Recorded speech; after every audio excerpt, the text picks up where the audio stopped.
Masuk semua ya? Hari ini kita akan membahas masalah yang penting di dalam kehidupan, di dalam fiksi, di dalam ibadah kita. Masalah apa? Masalah najis. Langsung aja ya. Ini berarti kan semuanya udah siap belajar semua ya? Insyaallah. Najis itu sesuatu yang perlu kita tahu untuk ibadah kita itu biar menjadi sah. Apa yang kalian tahu tentang najis? Ayo, ada yang tahu?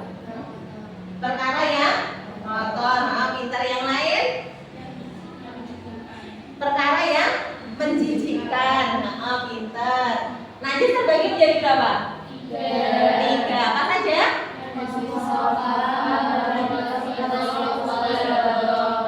Pintar. Najis mukhafafah atau najis yang ringan. Yang kedua, najis mutawasithah, najis yang sedang. Yang ketiga yaitu najis mughalladh, yaitu najis yang sedang atau besar. Nah, najis-najis ini dikatakan berat, dikatakan sedang, dikatakan ringan. Itu karena cara mensucikannya. Yang ringan itu cara mensucikannya ya ringan. Yang berat cara mensucikannya juga berat. Kenapa toh kita harus mempelajari masalah najis? Kenapa kita harus tahu ini tuh termasuk najis apa? Apakah ini najis mutawasithah? Apakah ini najis mukhafafah atau mughalladh? Ya suatu saat kalau seandainya kita mau melakukan suatu ibadah, terus di baju saya ada najisnya, ini berupa najis, maka saya harus ngapain? Nah, kita tahu tindakan kita itu harus apa, maka kita harus mempelajari mengenai najis biar kita bisa bersikap ketika kita terkena najis, terus biar ibadah kita menjadi sah. Kalau seandainya sholat terus baju kamu terkena najis, apa tindakan yang kalian lakukan berarti? Mensucikan, membersihkan najis tersebut. Contohnya, kalau kalian mau berangkat ke masjid, nah tiba-tiba sebelumnya itu kalian suruh gendong adik kalian, nggak kerasa ternyata adik kalian ngompol. Nah, berarti itu najis bukan? Najis. Terus berarti apa tindakan kalian? Mensucikan najis itu terlebih dahulu, baru mengerjakan sholat. Dan semisal kalian langsung sholat dengan membawa najis tersebut, apakah sholat kalian menjadi sah? Tidak. Kenapa? Karena sholatnya dalam keadaan membawa najis. Nah, untuk keterangan lebih lanjut, untuk memperdalam kepahaman kalian, nanti saya akan bagi kalian menjadi 3 kelompok. Yang masing-masing kelompok nanti akan mendiskusikan dengan kelompoknya mengenai masing-masing najisnya. Ya. Nanti kelompok pertama terdiri dari Naila, Inneke, terus Ayumi. Terus kelompok kedua Hafsah, Maryam, dan siapa? Akzan. Terus kelompok ketiga Hani, terus Keisa, terus Adeba. Ya, kelompok pertama nanti membahas mengenai najis mukhafafah. Kelompok kedua nanti membahas najis mutawasithah. Kelompok ketiga nanti membahas tentang najis mughalladh. Sekarang membentuk masing-masing kelompoknya.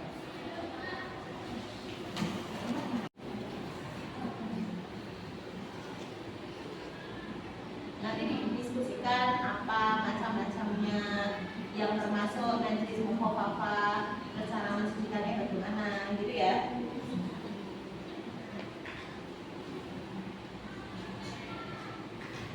Ada yang ditanyakan nggak? Najis mutawasithah ya, kelompok 2 ya. Nanti didiskusikan yang menjelaskan najis siapa, yang kan habis ini nanti presentasi, terus yang maju siapa aja, bagiannya apa saja. Terus najis mutawasithah itu apa, cara mensucikannya bagaimana, itu yang termasuk najis mutawasithah apa saja. Oke ya.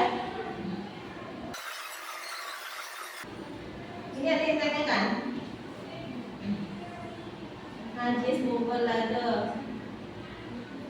Nanti dipresentasikan ke depan kalau sudah siap. Siap najis mughalladha itu apa saja, najisnya itu yang termasuk najis mughalladha apa, terus cara mencucikannya bagaimana. Bisikan namanya.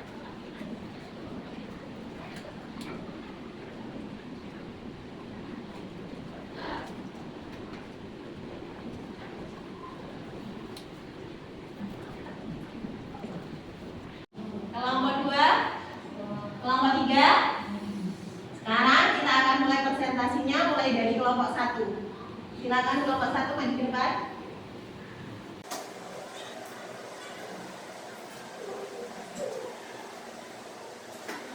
Assalamualaikum warahmatullahi wabarakatuh. Waalaikumsalam warahmatullahi wabarakatuh.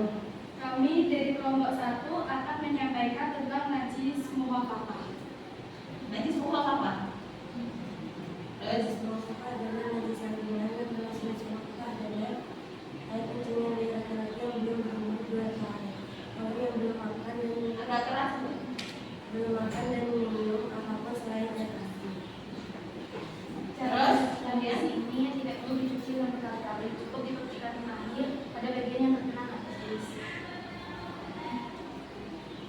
Hal ini hanya berlaku jika bayi tersebut laki-laki dan belum makan atau minum selain ASI. Jadi kalau bayinya perempuan termasuk pada najis yang lain. Sekian presentasi dari kami.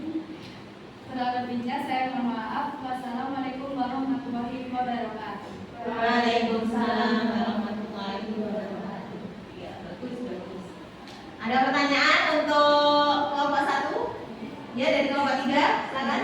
Kalau misalnya ada bayi laki-laki itu terus udah pernah makan buah pisang, terus air kencingnya tuh termasuk najis mukhafafah. Nah, pertanyaan yang bagus. Ini dari kelompok 3 ada pertanyaan. Bagaimana jika ada seorang bayi laki-laki, dia sudah mengkonsumsi selain ASI, dia sudah makan pisang, sudah makan MPASI berarti ya? Iya, kelompok 3. Nah, sekarang pertanyaannya, apakah kencingnya bayi tersebut masih termasuk najis mukhafafah? Nah, ini apa? Ada yang bisa jawab? Saya kasih peluang untuk kelompok 1 mungkin bisa jawab. Bagaimana? Atau ada yang lain? Ada yang bisa bantu jawab? Kelompok 1?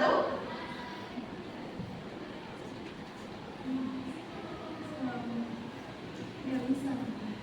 Oh, nggak bisa. Ganti yang lain? Ayo, apakah dia masih termasuk najis mukhafafah? Iya. Jawaban yang lain? Ayo.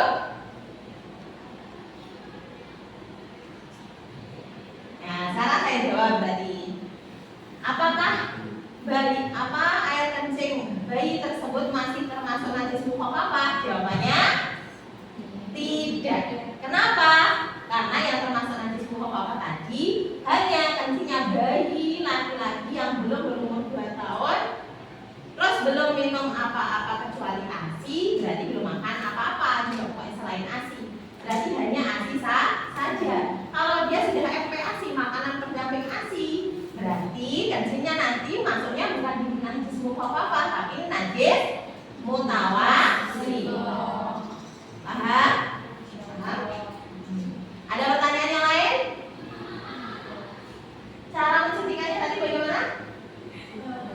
Hanya dibersihkan saja kan, dibersihkan bagian najisnya dan dibersihkan.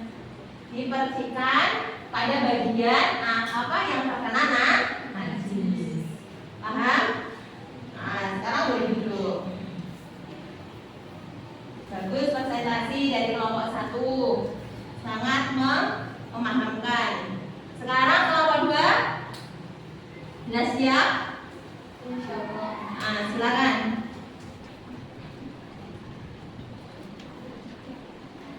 Assalamualaikum warahmatullahi wabarakatuh. Waalaikumsalam warahmatullahi wabarakatuh. Kami dari kelompok 2 akan membahas mengenai najis mutawasito atau najis sedang. Yang termasuk dari najis mutawasito adalah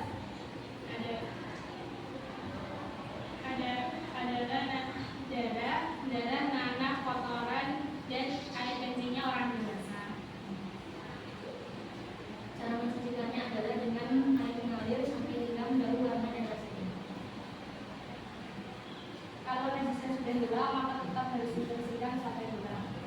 Sekian presentasi dari kami, kurang lebihnya mohon maaf. Wassalamualaikum warahmatullahi wabarakatuh. Waalaikumsalam warahmatullahi wabarakatuh. Apakah ada yang akan bertanya? Baik, silakan. Kalau ada najis yang tidak nampak tapi kita tahu kalau itu najis, apakah harus tetap disucikan? Jika ada suatu najis, terus sudah nggak nampak najisnya, tapi kita tahu kalau itu sebuah najis, apakah tetap harus disucikan? Pertanyaan begitu ya? Bagaimana kelompok 2? Ya, berarti harus disucikan ya. Ya, jadi jawabannya tetap harus disucikan. Kenapa? Karena itu tetap perkara yang najis. Jadi misal kita pakai perkara tersebut di dalam sholat, walaupun sudah nggak nampak najisnya, maka itu tetap tidak sah karena tetap membawa najis. Terus mungkin ada pertanyaan yang lain? Tadi cara mensucikannya bagaimana? Sampai hilang bau, warna, dan rasa. Karena itu sifatnya daripada najis tersebut, jadi harus hilang dari benda najis. Udah? Sampai sini ada yang tanya lagi? Gak ada? Sudah cukup? Udah paham semua?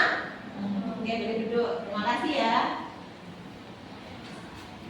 Terus kemudian berarti kelompok 3 najis mughalladah. Silakan.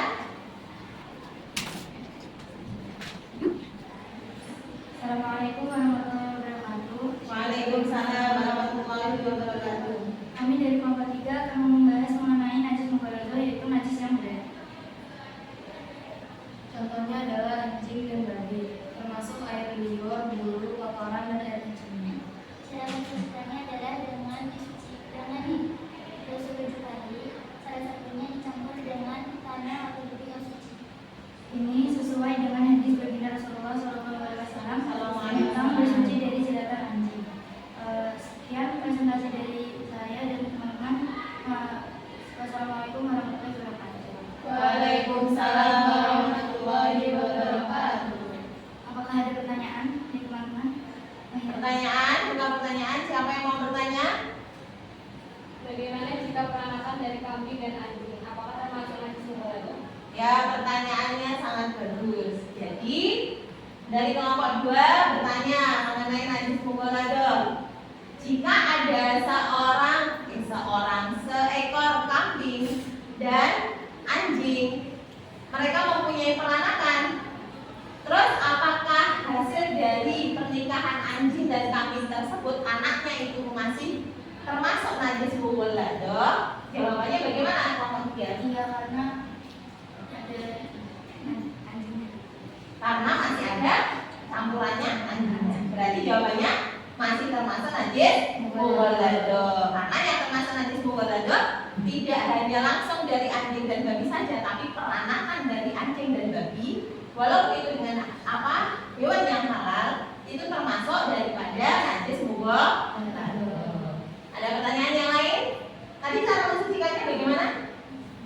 Cara mensucikannya adalah dengan dibasuh 7 kali, salah satunya dicampur dengan debu atau tanah yang suci. Dicampur dengan debu atau tanah yang suci. Ada pertanyaan yang lain? Udah paham semua? Nah, boleh duduk. Terima kasih. Nah, hari ini tadi sudah sampai presentasi 3 kelompok. Ada najis mukhaffafah, najis mutawasithah, sama najis mughalladah. Tadi masih ada keterangan yang kurang dalam najis mutawasithah. Najis mutawasithah itu terbagi menjadi berapa?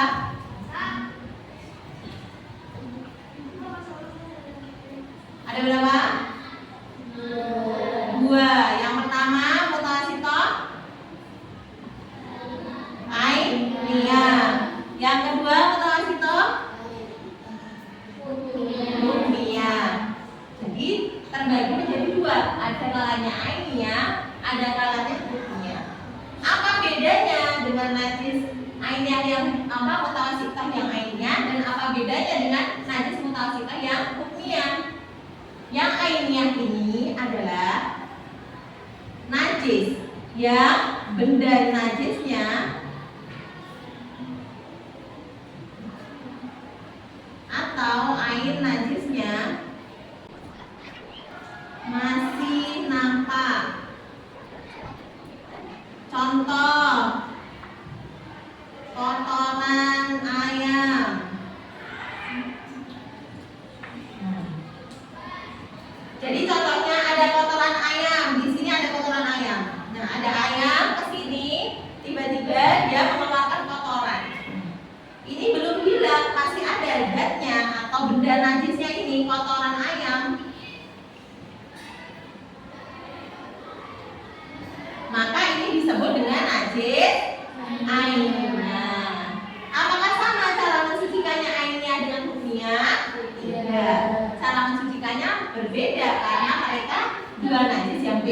beda keadaannya.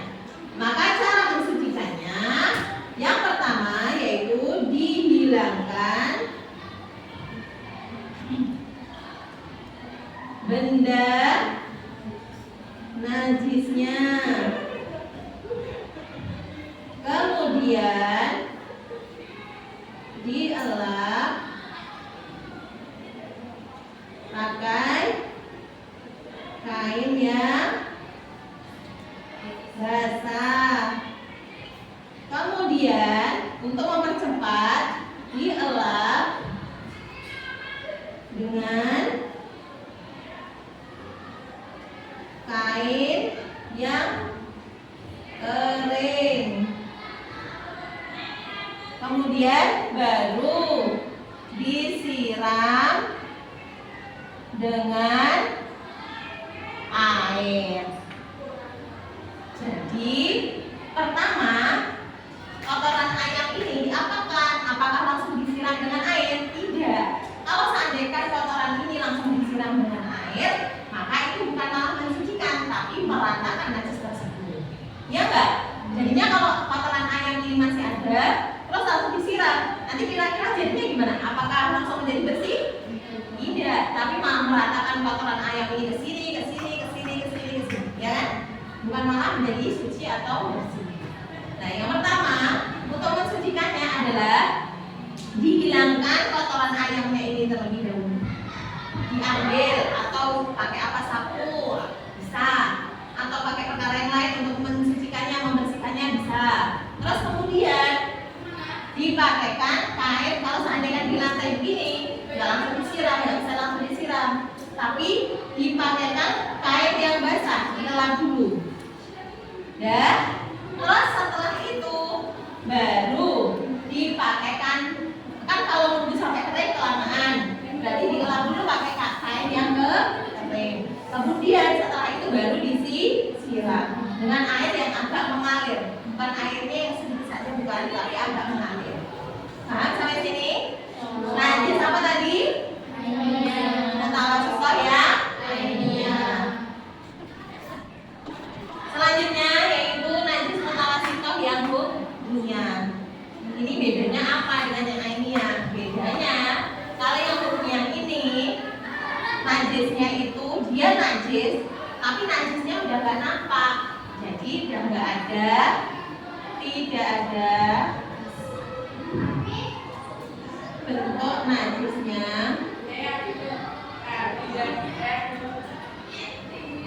atau air najisnya.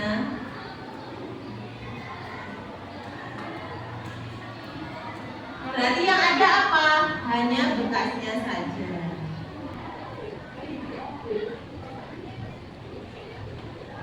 Jadi misal ada kucing tiba-tiba ke sini, terus dia mengeluarkan satu atau pipisnya. Kemudian setelah beberapa menit, kira-kira kan pipisnya kebulang, dia meresap ke dalam tembok, ya kan? Nah, itu berarti kan ada najisnya, tapi najisnya sudah nggak nampak lagi. Itu namanya disebut najis hukmiyah. Ada najisnya, tapi najisnya sudah tidak nampak. Itu namanya najis hukmiyah. Terus bagaimana cara mensucikannya? Kalau cara mensucikannya bagaimana? Apakah sama dengan mutawasithah yang ainiyah? Berbeda. Kalau cara mensucikan yang hukmiyah yaitu cukup disiram dengan air hingga hilang bau, warna, dan rasa.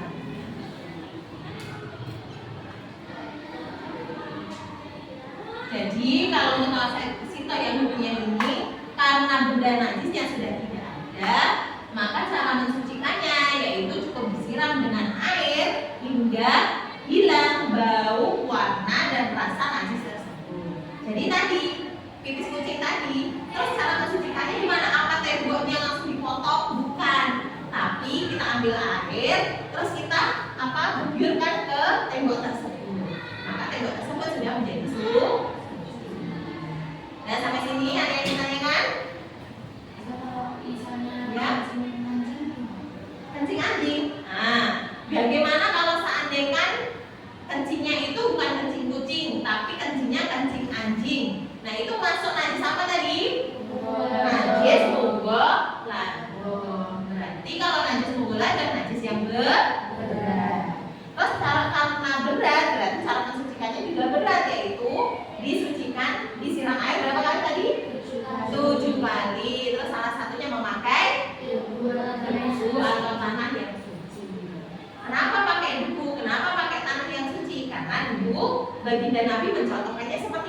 Jadi kita disunahkan untuk mengikuti beliau, yaitu ketika kita mensucikan jilatan anjing, kita memakai salah satunya dengan tangan.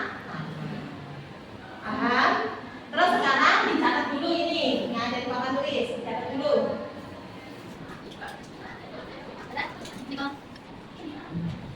Dicatat dulu yang di papan tulis.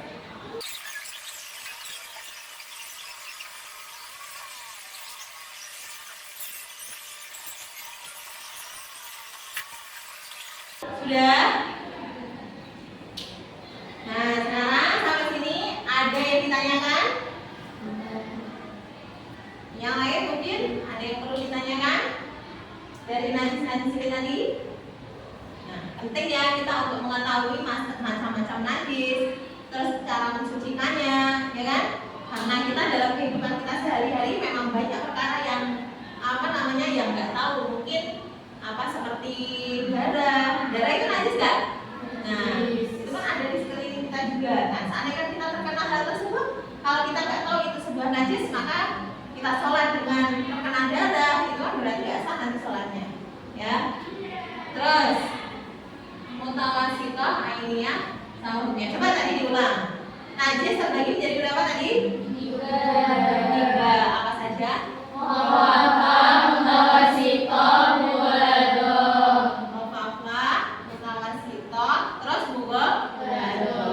Terus najis mutawasitoh tadi terbagi menjadi berapa? Dua. Apa saja? Ainiyah dan hukmiyah. Terus setelah itu cara mensucikan najis ainiyah bagaimana? Jangan dihilangkan dengan najisnya, tidak pakai kain yang basah. Coba salah satu angkat tangan, nanti saya kasih nilai tambahan. Ayo, siapa yang berani? Ayo, coba angkat tangan. Yang berani mengulang? Ya, bagus. Mariam, ayo dicoba. Menghilangkan benda najisnya, dilap pakai kain yang basah, kemudian dengan kain yang kering, lalu disiram dengan air. Pinter. Itu tadi cara menghilangkan apa najis mutawasitoh ya? Ainiyah. Pinter, Mariam. Saya kasih nilai tambahan.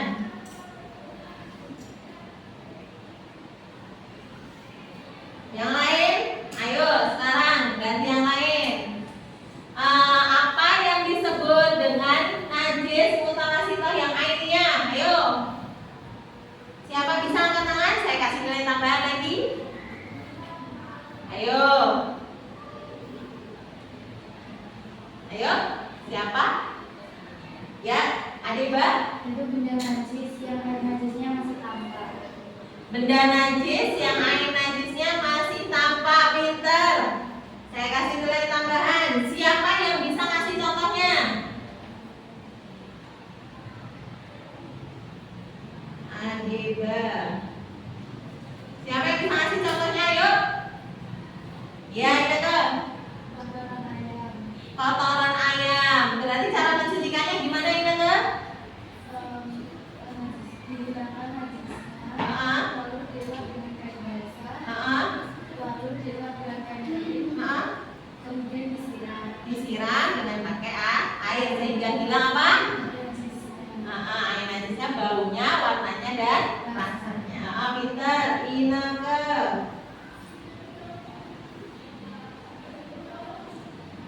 Terus sekarang lagi, kalau najis hukmiyah, apa yang disebut dengan najis hukmiyah? Siapa yang bisa? Ayo angkat tangan.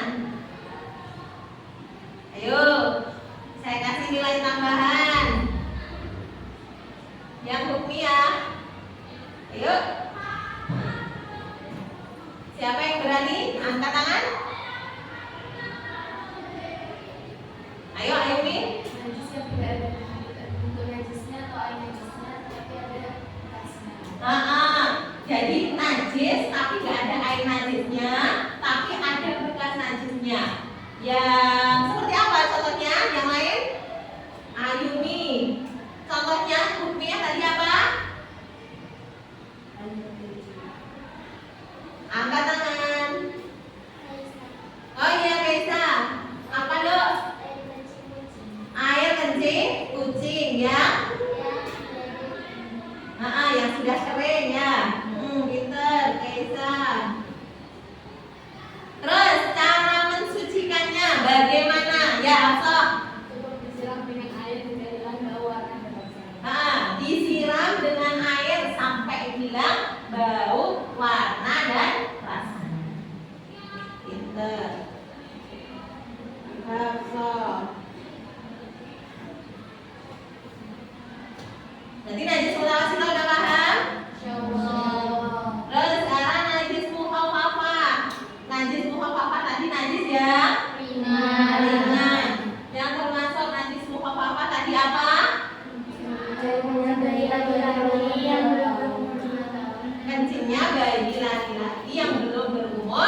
sampai basah gitu. Nah, apakah sudah menjadi suci? Sudah. Karena najisnya ringan, maka cara mensucikannya juga ringan.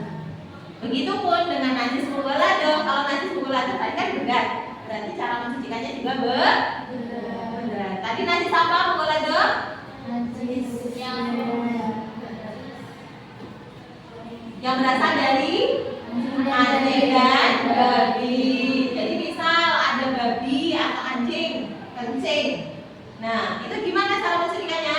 Dibasuh 7 kali. Terus salah satunya pakai debu atau tanah yang suci. Nah, itu cara pakainya gimana? Boleh tanahnya atau debunya itu dipakai pada terakhir boleh, pertengahan boleh, atau awalnya juga boleh. Jadi terserah. Yang penting salah satu dari 7 basuhan tersebut ada tanah atau debu yang suci. Paham sampai sini? Insyaallah. Nah, ini kan udah semua penjelasannya. Udah udah paham semua. Sekarang saya mau kasih pertanyaan. Kalau tidak ada pertanyaan dari kalian, ada beberapa pertanyaan. Nah, nanti siapa yang bisa jawab, saya kasih nilai. Pertanyaan pertama. Sebelum nanti ada PR ya, mestinya ada PR. Pertanyaan pertama, saya mau bertanya. Ini misalkan kalian mau berangkat ke masjid, kan pakai sendal, ya kan? Tiba-tiba di pertengahan jalan sendal kalian itu menginjak kotoran ayam. Pertanyaannya, apakah wudhu kalian itu menjadi batal? Angkat tangan. Ya, Maryam? Tidak. Alasannya kenapa kok nggak batal?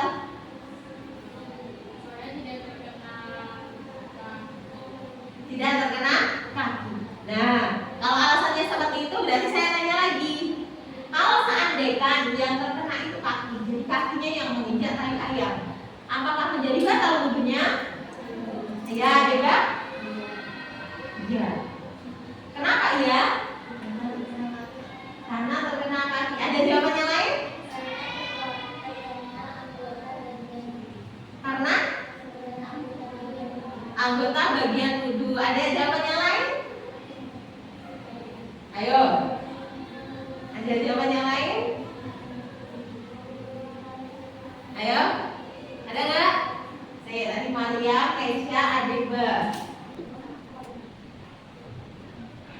Ayo, ada yang lain? Jawaban yang lain? Hah? Angkat tangan. Hah? Tidak batal. Kenapa? Karena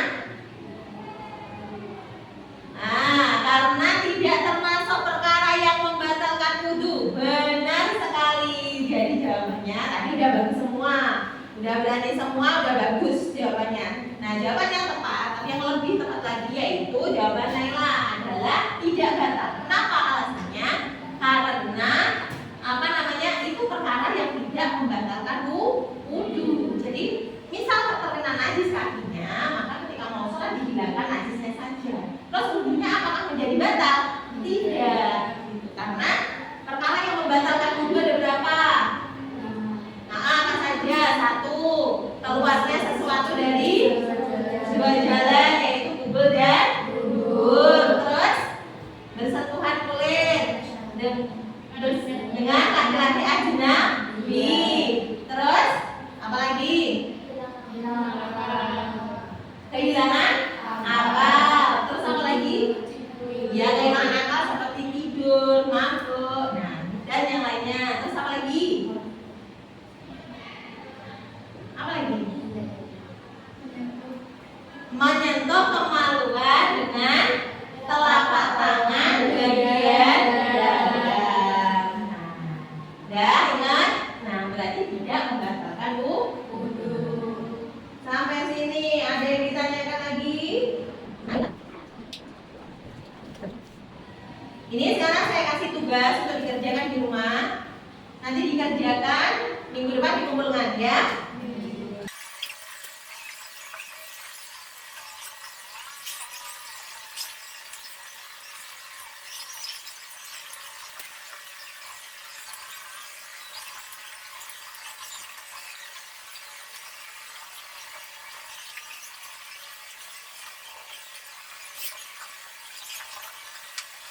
Dan ini dicatat, nanti dikerjakan di rumah.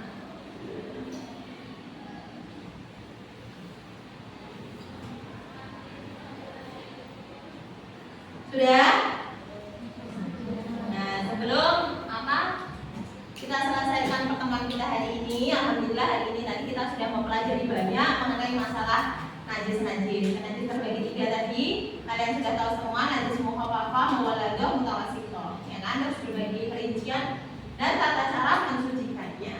Nah, maka penting bagi kita untuk mengamalkan dalam kehidupan kita untuk bersuci, untuk hidup dalam keadaan bersih. Kenapa? Karena itu penting, karena itu yang diperintahkan oleh Allah untuk hidup dengan bersih. Karena salah satu perkara yang penting apa itu, yaitu bersuci itu tersebut karena berhubungan dengan iman. Hadisnya di mana? An-nadhafatu far'un minal iman. Karena kesucian itu sebagian atau cabangan dari iman. Kalau perkara berhubungan dengan iman berarti perkara yang penting, berarti perlu diperhati. Maka kalau ada barang-barang kotor yang ada di sekitar kita, maka dibuang di tempat sampah. Siap untuk mengamalkan? Insyaallah. Siap untuk menyampaikan? Insyaallah. Sekarang sebelum kita tutup majelis kita hari ini, kita doa dulu. Bismillah.